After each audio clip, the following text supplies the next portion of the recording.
I coppiced an elder tree today, and rather than the prunings going to waste, thought I'd do a video and explain what we do with them rather than just, you know, burning them or turning them into compost or whatever.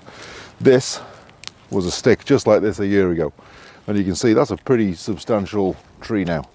And literally all I did was take the stick and just shove it into the ground. And there's about a 70% chance that that will become a tree. But, you know, let's do another one. This is particularly soft soil, but you can do the same thing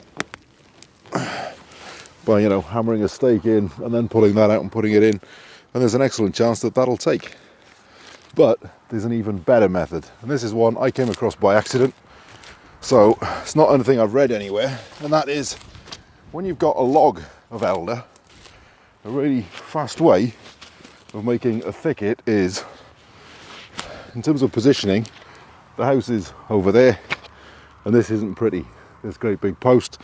Don't like electrical infrastructure, so all I'm going to do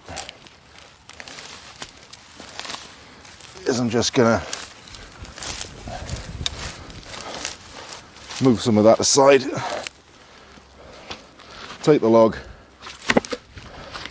and lay it on the ground, and that's it. That's literally it. It'll root down all along its length. It'll push shoots out all the way up and down the length of it. This end in particular will just put out a huge amount of shoots, and it'll give us a really nice you know, block of, like a thicket almost, right in front of this post. We'll have a look at an earlier one. This is a good example. This is, I think, 3 years since we laid it down, and you can see all the shoots from here right over as far as here, all the way along. The original log is pretty much gone, but I mean, some of these are just independent trees at this point. And even better, some of the smaller stuff, some of the smaller diameter stuff that was just laid on the ground has turned into elder. So it's a really fast way of getting up a huge amount of trees, you know, really getting dense undergrowth established.